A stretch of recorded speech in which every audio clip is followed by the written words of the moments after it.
स्वागत है फ्रेंड्स आप सभी लोगों का आपके अपने होम साइंस प्लेटफॉर्म पर। और क्लास को ऐसे देख के हौच पौच देख के ना घबराइए मत, क्योंकि जितना ज्यादा हम लिखेंगे, जितना ज्यादा पढ़ेंगे और जितना ही ज्यादा हम शब्दों को समझेंगे ना अर्थपूर्ण, तो हमारा क्या होगा, तैयारी मजबूत होगा, है ना।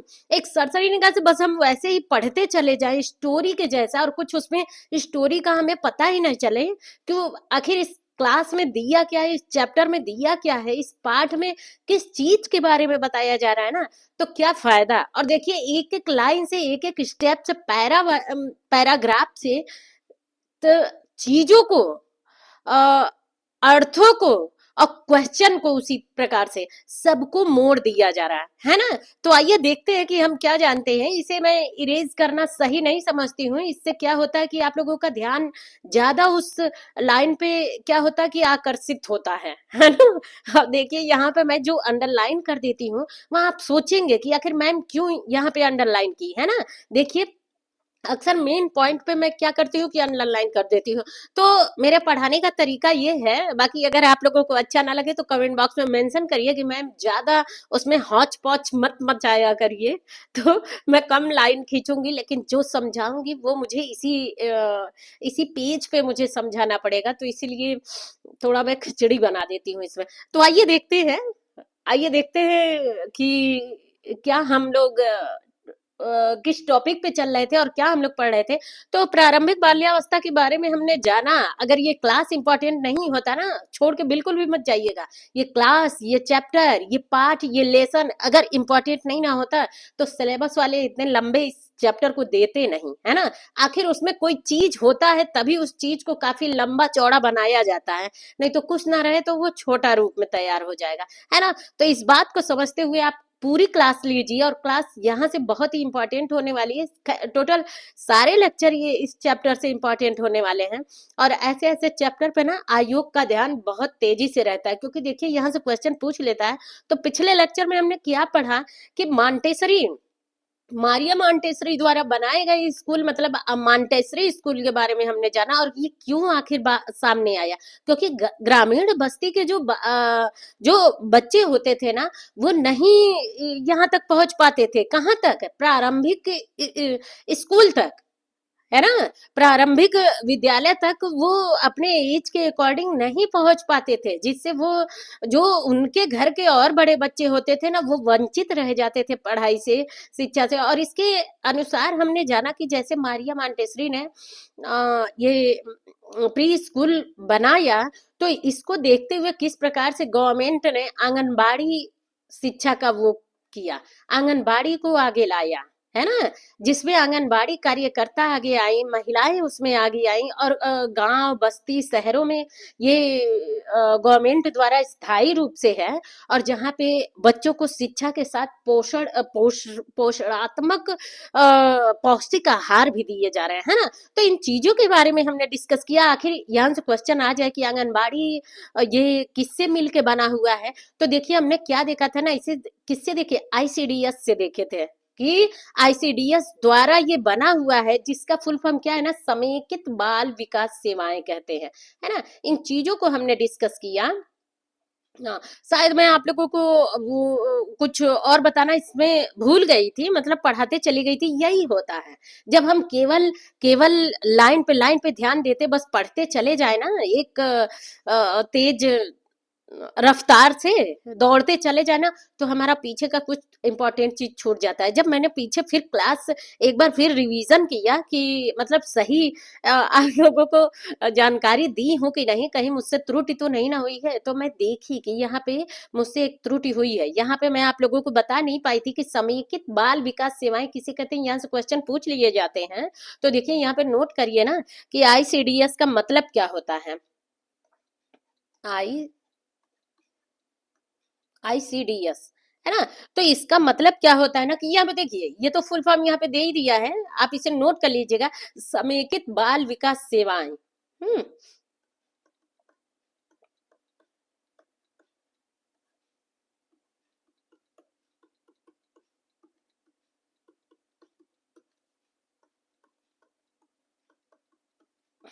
है ना। और इसे और भी क्या कहा जाएगा ना, ये भी नोट कर लीजिएगा,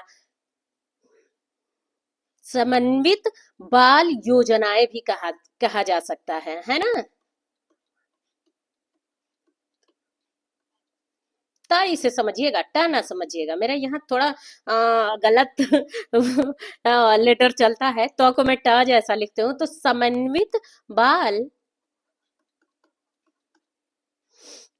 योजनाएं, योजना, है ना, ये भी दे सकता है। तो इन चीजों को नोट कर लीजिएगा। और दूसरी लाइन क्या देखिए ना, कि आईसीडीएस का फुल फॉर्म नोट कर लीजिए, क्वेश्चन खूब पूछता है यहाँ से, तो मैं बिल्कुल भी छोड़ूंगी नहीं यहाँ से।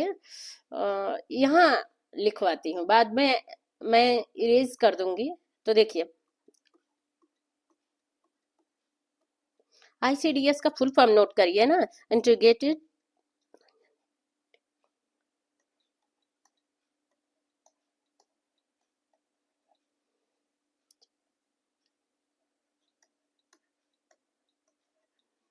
इंटीग्रेटेड चाइल्ड डेवलपमेंट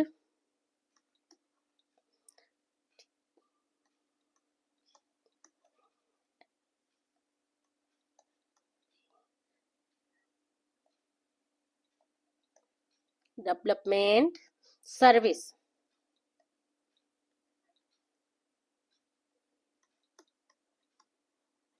है ना। तो इस चीज को नोट कर लीजिएगा, ऐसे नोट कर लीजिएगा, बहुत ही इंपॉर्टेंट है। और देखिए ये कब बना था ना, तो जो आईसीडीएस है ना, ये कब बना था आपका, तो इसे भी नोट कर लीजिएगा। 2 अक्टूबर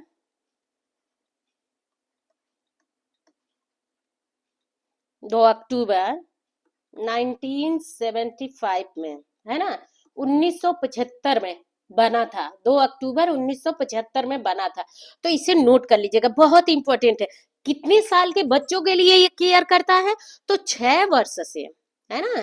क्या नोट करेंगे अब आप, कि बिल्कुल भी, इसीलिए मैं कलर चेंज कर देती हूँ, कि थोड़ा आपका मन उस पे फोकस जाए, आपका मन करे पढ़ने के लिए, उस चीज को, मेन पॉइंट को नोट करिए, है ना।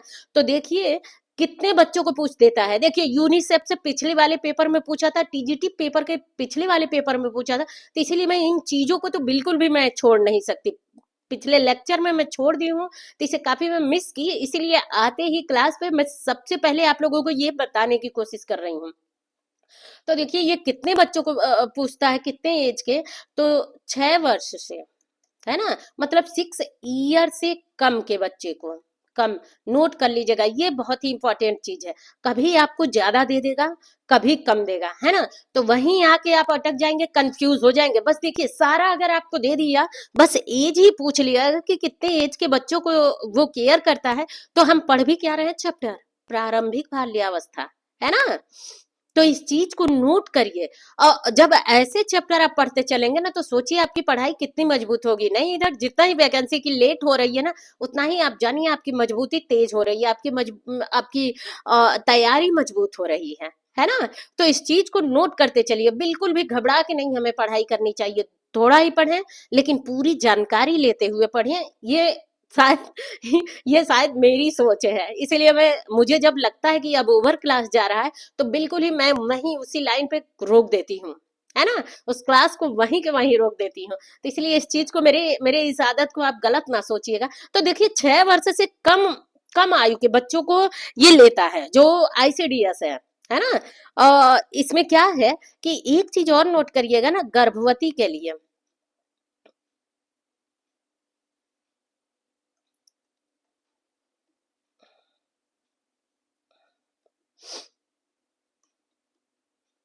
गर्भवती माताओं के लिए होता है ना। गर्भवती माँ प्लस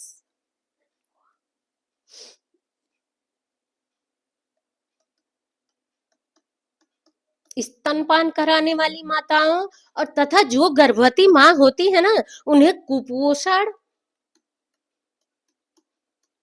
नोट करिएगा, बहुत ही इंपॉर्टेंट चीज है ये, कुपोषण, स्वास्थ्य समस्या,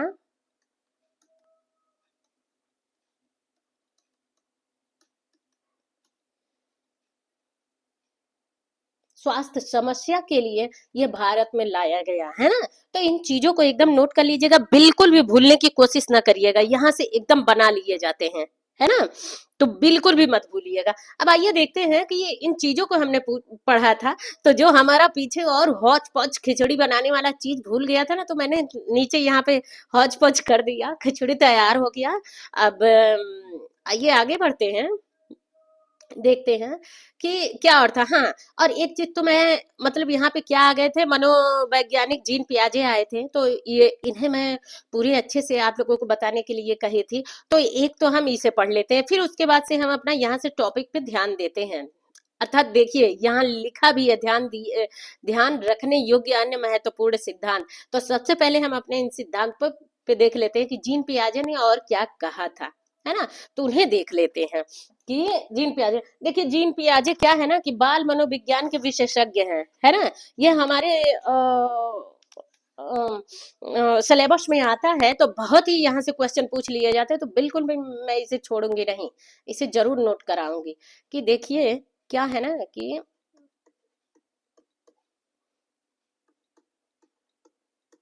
जीन पियाजे इन्हें कहते हैं, है ना। तो ये क्या है ना, ये संज्ञानात्मक विकास का सिद्धांत देते हैं, किसके लिए देते हैं, देखिए संज्ञानात्मक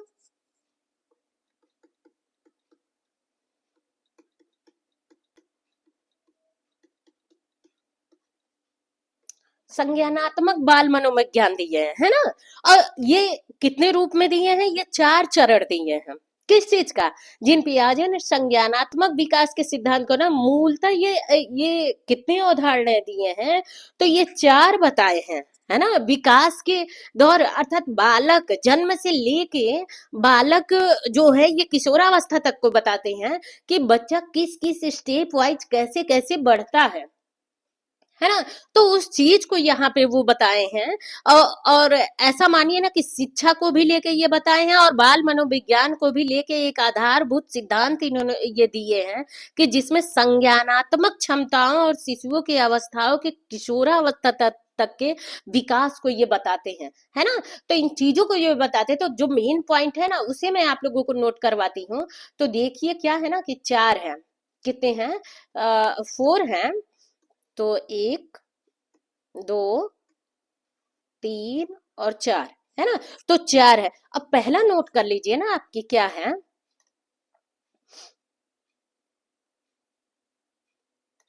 हम्म पहला नोट करिए कि क्या है,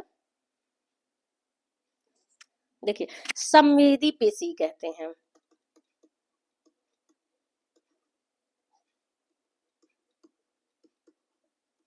संवेदी पेशी, है ना। और इसे और क्या कहते हैं, मोटर अवस्था भी कह सकते हैं आप, अवस्था। अब नोट करिएगा ना कि ये कितने एज को बता रहे हैं ना, तो जन्म से लेके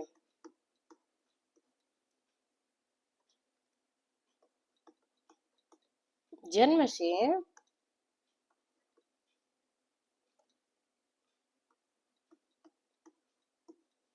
जन्म से प्लस अर्थात 0 से लेकर ना 2 वर्ष को बताते हैं, 2 वर्ष के लिए बताते हैं। इन्हें कहते क्या है, सेंसरी मोटर कहते हैं।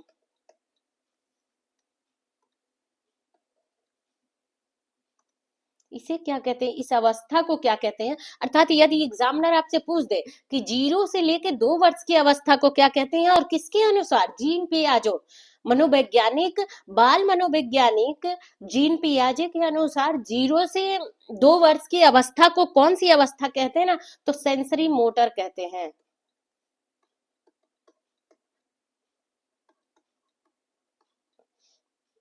सेंसरी मोटर कहते हैं, है ना। इसमें जान लीजिए कि क्या होता है, बुनियादी कौशल का विकास होता है, किसका विकास होता है कि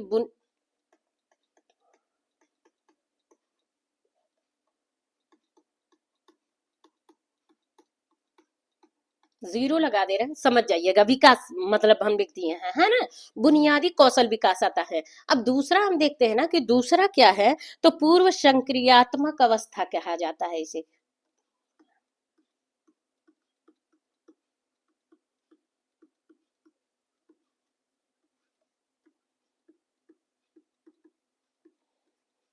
अवस्था, या इसे लिखिए दूसरा भी कहा जाता है, और क्या कहते हैं, पूर्व संचालन कहते हैं। डिस्टर्ब होंगे, उसी कलर में मैं लिख दूं।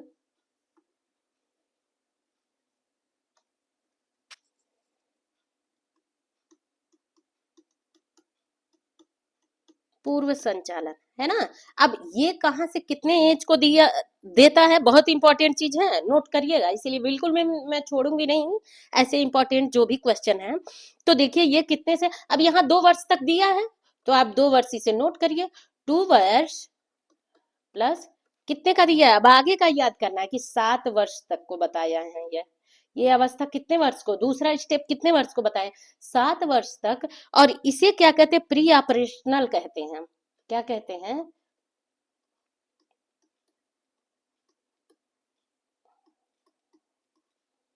प्री ऑपरेशनल अवस्था कहते हैं, है ना।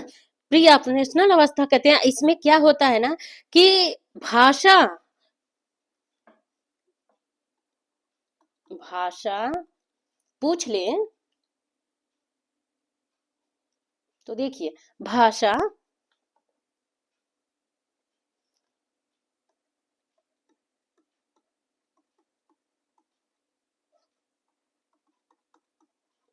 और प्रतीकात्मक सोच बढ़ता है बच्चे के अंदर, है ना।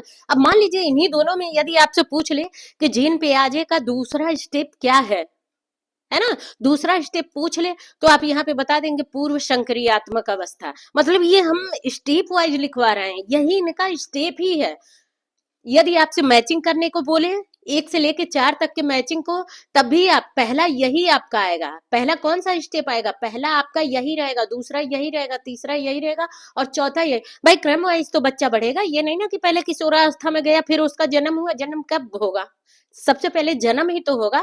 तो फिर वो किस अवस्था में जाएगा, शैशवा में जाएगा, प्रारंभिक बाल्यावस्था में जाएगा, उत्तर बाल्यावस्था में जाएगा, फिर किशोरावस्था में जाएगा, है ना।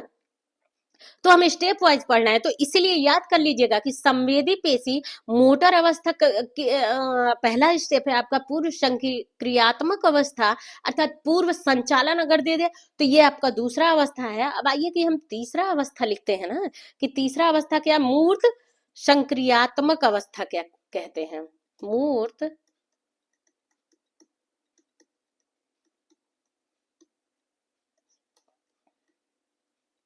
अवस्था, है ना। अब ये कितने कितने वर्ष के लिए है, तो नोट करिए कि इसे ठोस परिचालन अवस्था भी कहते हैं, है ना।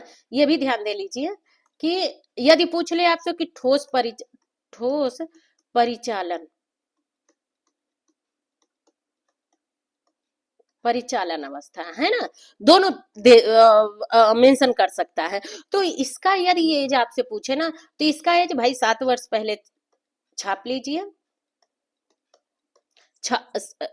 7 वर्ष से 11 वर्ष तक का होता है बच्चा इसमें, है ना, 11 वर्ष का। और जब 7 वर्ष से 11 वर्ष का बच्चा हो जाएगा, तो सोचिए अगर आपके घर में बच्चे होके तो देखिए वो क्या क्या करते हैं, है ना। कितने लोगों को कैसे बात करते हैं, क्या खेल लेते हैं, कैसे क्या चीज काट लेते हैं, क्या माचिस की डिबिया खोल के उसे जो तिली है उसे जला लेते हैं। या फिर भाई बच्चे तो उठ पटांग काम करते ही रहते हैं, जब हम उन्हें समझाते हैं डांटते हैं तब जाके वो रोकते हैं। तो आप देखिए ऐसे जब सोच विचार करके चीजों को याद करेंगे ना, तो बहुत अच्छे से आपको याद होगा। तो देखिए ये क्या, इसमें क्या कहते हैं, कंक्रीट ऑपरेशनल कहते हैं। इसे क्या कहते हैं,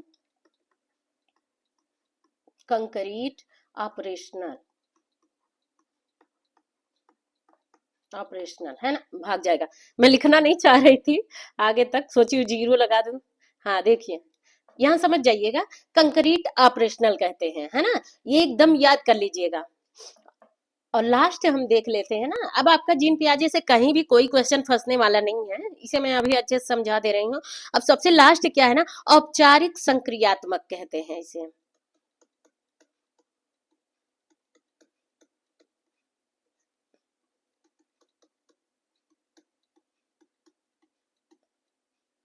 औपचारिक संक्रियात्मक, और इस स्टेज को इसे मतलब यही बोलते हैं। अब इसका एज समझ लीजिए ना कि 11 वर्ष से लेके किशोरा भी दे सकता है या फिर वयस्क, वयस्क अवस्था तक दे सकता है ना। और इस एज को क्या कहे हैं, जीन पे आ जाए, क्या कहे हैं इस एज को?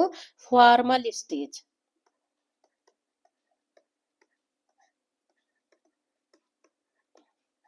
फॉर्मल स्टेज, है ना।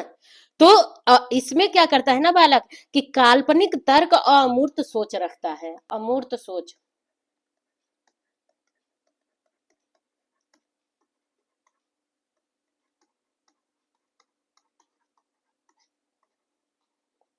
काल्पनिक तर्क, है ना। जो भी लिखने में जो भी त्रुटि होके, जो भी गलती होके, उसे क्षमा करिएगा, मैं क्षमा प्रार्थी हूँ आप लोगों की।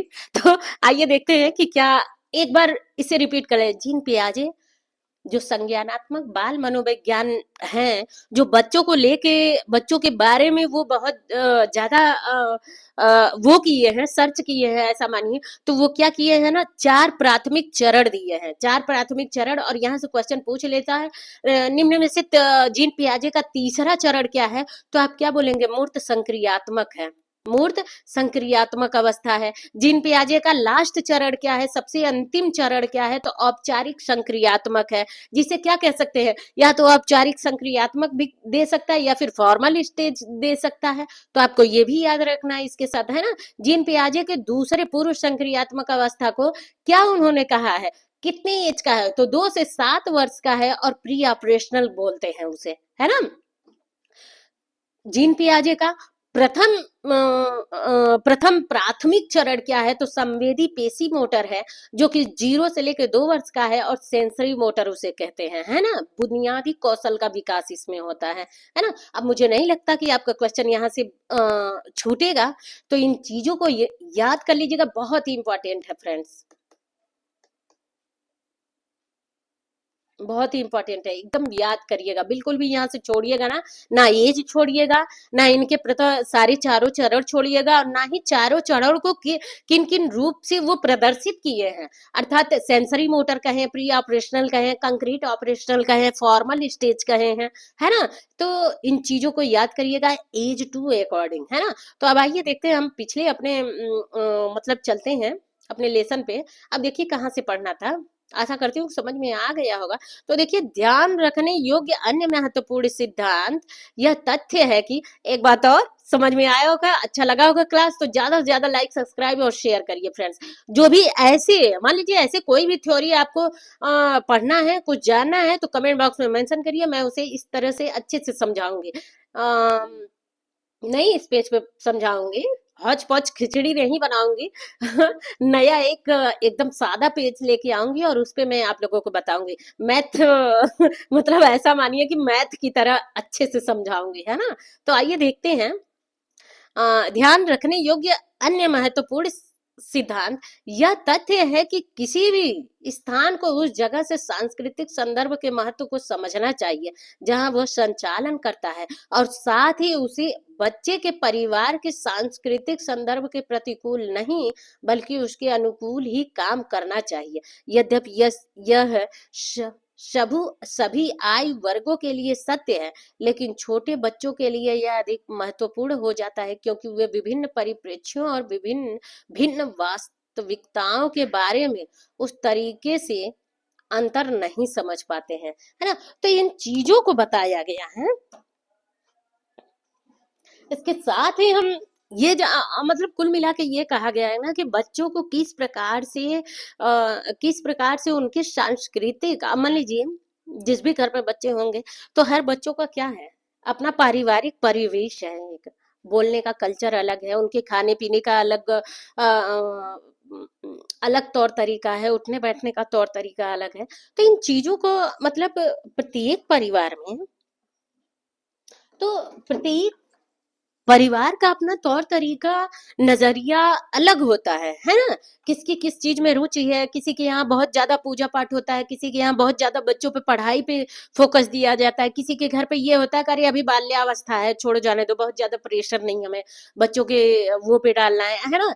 तो कहीं पेरेंट्स ये होते हैं कि बहुत ज्यादा उनका केयर करने में वो होते हैं, कई कई पेरेंट्स वो होते हैं कि अरे कुछ नहीं होगा, छोड़ो, हटाओ। तो ऐसे होती है ना, तो उसी बातों को यहाँ पे मेंशन किया है, सांस्कृतिक संदर्भ के प्रतिकूल के अनुसार वहां पे बताया गया है। अब यहाँ पे देखते हैं अगली लाइन ना, जिस प्रकार अपेक्षाकृत बड़े बच्चे अथवा वयस्क कर सकते हैं, अतः हमें यह समझना होगा कि बच्चों के लिए शैक्षिक और देखभाल की व्यवस्था में इन सिद्धांतों का पालन किया जाना चाहिए, है ना। तो कुल मिला के यही कहा गया है ना, कि जब बच्चे जब प्रारंभिक बाल्यावस्था में होते हैं ना, तो उन्हें हर प्रकार से परिवार में उनकी सांस्कृतिक देखभाल तथा पारिवारिक वो कल्चर के अनुसार, वहाँ पे जो भी उनका कल्चर है, जिस प्रकार से वो रहते हैं, उसके अनुकूल बच्चे को शिक्षा तथा जागरूकता का पालन करना चाहिए, है ना। बच्चे में समझदारी लाना चाहिए। इन्हीं चीजों को इस क्लास में बताया गया। नेक्स्ट अगले क्लास में हम पढ़ेंगे, यहाँ से भी बहुत इंपॉर्टेंट, देखिए यहाँ से क्वेश्चन आने वाली है। राष्ट्रीय पाठ्यचर्या रूपरेखा के बारे में प्रस्तुत किया जा रहा है, तो इस चीज को हम कल नेक्स्ट अगले क्लास में पढ़ेंगे। सो फ्रेंड्स, क्लास बड़ा हो जाएगा तो मजा नहीं आता है। जिन चीजों को मैं समझाई हूँ उसे बहुत अच्छी तरीके से समझने की कोशिश करिएगा। सो फ्रेंड्स, आज का क्लास यहीं ओवर करते हैं। नेक्स्ट अगले क्लास में मिलेंगे। क्लास को ज्यादा से ज्यादा लाइक, सब्सक्राइब और शेयर करिए। तो तब तक के लिए फ्रेंड्स, बाय बाय।